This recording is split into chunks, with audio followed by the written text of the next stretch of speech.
అందరికీ నమస్కారం. ముందుగా మా పార్టీ అధినేత, మన పార్టీ అధినేత, డిప్యూటీ సీఎంగా ఈ రాష్ట్రంలో విప్లవాత్మకమైనటువంటి మార్పులు తీసుకొస్తున్నటువంటి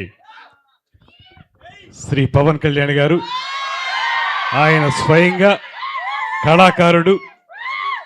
కళాకారుడు నుంచి ప్రజా జీవితాల్ని చైతన్యవంతం చేయడానికి రాజకీయాల్లోకి వచ్చిన శ్రీ పవన్ కళ్యాణ్ గారి ఆశీస్సులతోటి నేను సినిమాటోగ్రఫీ మంత్రిగా, పర్యాటక శాఖ మంత్రిగా మీ ముందు నిలబడగలిగాను.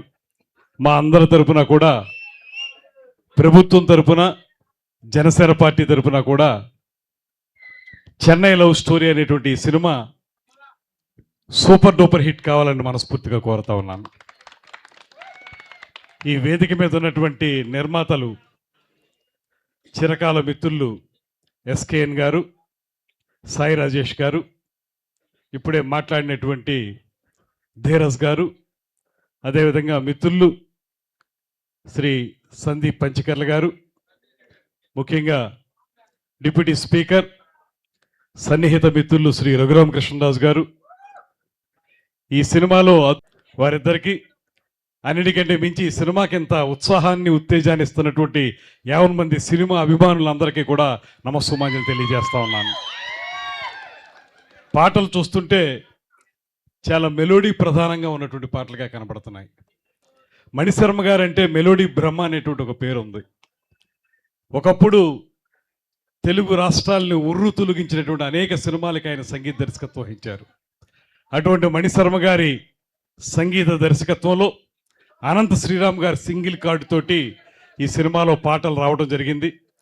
ఒకటే ఈ సందర్భంగా నేను గమనించింది, ఈ 2-3 పాటల్లోనూ కిరణ్ అబ్బవరం గారిని చూస్తే మన పక్కింట్లో కుర్రోడ్నో, మనతో కలిసిమెలిసి తిరిగేటువంటి ఒక సాధారణ యువకుడిగానో కనపడేంత అద్భుతమైనటువంటి నటనా చాతుర్యం ఆయనలో నాకు కనపడింది. ఆ రకమైనటువంటి నటనతోటి చాలా సింపుల్గా, ఎక్కడా కూడా ఓవర్గా లేకుండా సటిల్గా యాక్ట్ చేస్తూ మంచిగా కనపడినటువంటి అబ్బవరం గారికి నేను ఇందాక అడిగాను, ఇప్పుడు ఎన్ని సినిమాలు యాక్ట్ చేశారంటే ఇది 12వ సినిమా అని చెప్పారు. 12 కాదు, 1200 సినిమాల్లో ఆయన నటించాలని మనస్ఫూర్తిగా కోరుకుంటూ, అదేవిధంగా గౌరీప్రియ గారు చాలా అద్భుతమైనటువంటి ఎక్స్ప్రెషన్స్ ఇచ్చారు.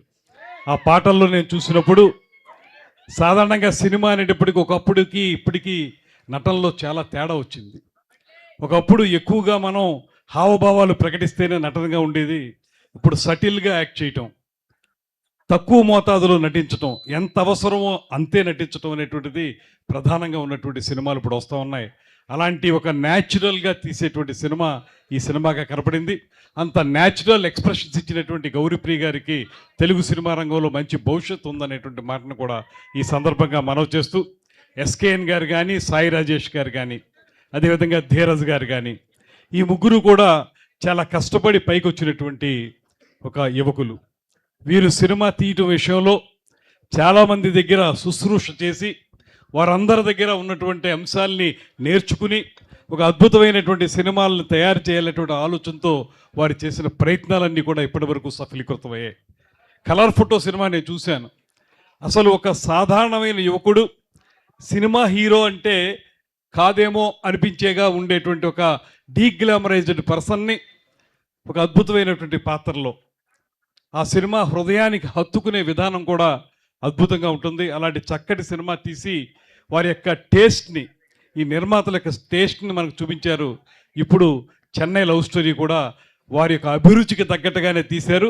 అది మనందరి అభిరుచికి కూడా సూట్ అవుతుందని నేను మనస్ఫూర్తిగా నమ్ముతూ ఆ సినిమా హిట్ కావాలని మనస్ఫూర్తిగా కోరుకుంటున్నాను. పేరులో చెన్నై ఉన్నప్పటికీ కూడా సినిమాటోగ్రఫీ మంత్రిగా కానీ, టూరిజం మంత్రిగా కానీ నాకున్నటువంటి ఆనందం ఏంటంటే, సినిమా పేరులో చెన్నై పెట్టిన సముద్ర తీరం మన ఆంధ్రప్రదేశ్లోని సముద్ర తీరాన్ని మీరు తీసుకున్నారు. చీరాలు కానీ, అక్కడ సూర్యలంక కానీ, బాపట్ల కానీ, ఇవన్నీ కూడా అద్భుతమైన లొకేషన్స్ ఉన్నటువంటి ప్రాంతాలు. మీ అందరికీ నేను ప్రత్యేకంగా అభినందించేది ఏంటంటే, మీరు ఈ రకంగా ఈ ప్రాంతాల్లో సినిమా షూటింగ్లు చేయడం ద్వారా, ఎందుకంటే సినిమా అనేది ఒక అద్భుతమైన మీడియం, అది ప్రజలకు చేరువయ్యేంత విధంగా మరెవరూ చేరువ కాలేరు.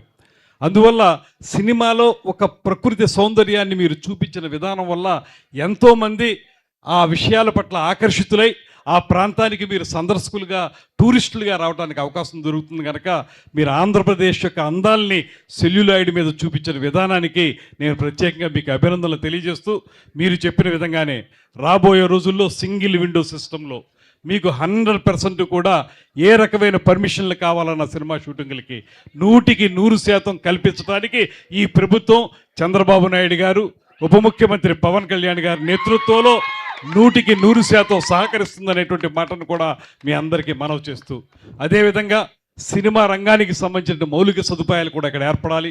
స్టూడియోలు కానీ, రికార్డింగ్ థియేటర్లు కానీ, రికార్డింగ్ థియేటర్లు కానీ, డబ్బింగ్ థియేటర్లు కానీ ఇవి కూడా ఇక్కడికి రావాల్సిన అవసరం ఉంది. 974 కిలోమీటర్ల పొడవునున్నటువంటి సముద్ర తీరం అద్భుతమైన అందాలను మనకిస్తుంది. అవి తెలంగాణలో లేవు. ఇక్కడ అద్భుతమైన అందాలు మనకు ఉన్నాయి. ఈ అందాలని మీరు చూపిస్తూనే మరో పక్కన హైదరాబాదులో కట్టినట్టుగానే ఇక్కడ స్టూడియోల్ని వాటిని కూడా నిర్మించండి. దానికి ప్రభుత్వం సంపూర్ణంగా సహకరిస్తుంది.